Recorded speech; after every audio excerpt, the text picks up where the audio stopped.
Hello, I'm Professor Murray Jensen. I'm your instructor for this semester, and in this little video we're going to talk about what we do in class and why we do what we do in class. The building in the slide is Brunix Hall. That's where our class meets. And Brunix Hall features active learning classrooms. And active learning classrooms has round student tables, and an instructor is in the middle of the room. This room is far different than what your parents and grandparents sat in when they were students at the U of M. Historically, the U of M has been full of lecture halls with 500 students, sometimes more. In this room, we have a little bit over 100 students, and 9 students are sitting at a round table. And the reason they're round is we want you to look at each other. We don't want you to look at me.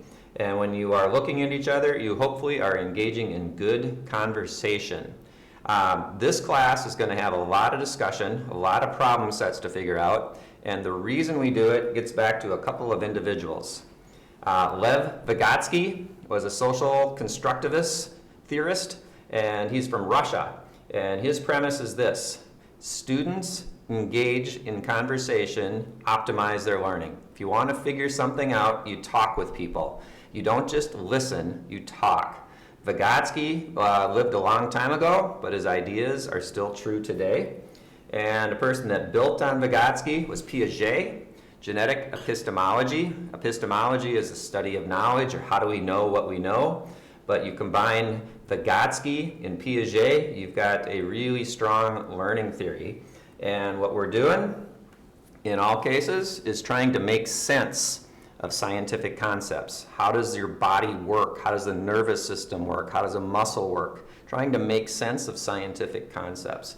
This is all based on research-based teaching and learning practices, and it's going to involve small group learning.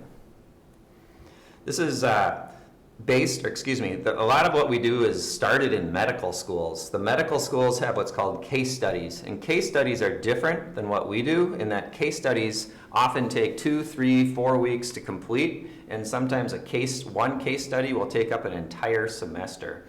And case studies pretty much started on the East Coast med schools, and now they're around the world.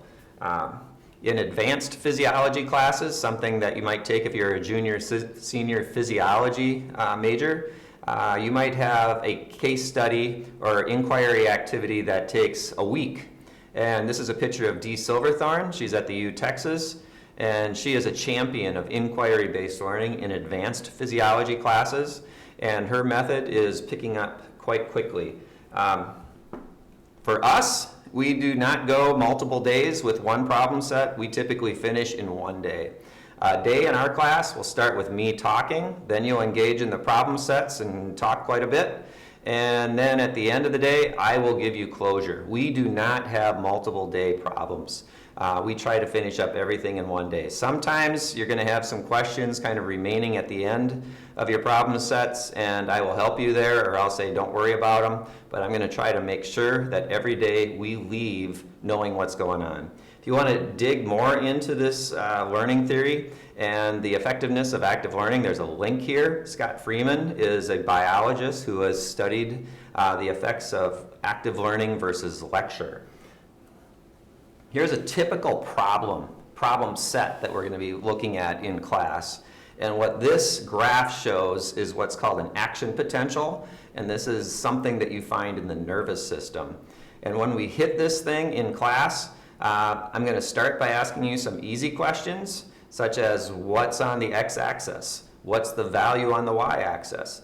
And then I'm going to have some more difficult questions that require you to put things in your own words. And then finally, at the end, we're going to have some practical application questions. But hopefully, you're going to be able to complete these in 1 hour or less during a class time, and you're going to leave knowing something more than what you came in the room with.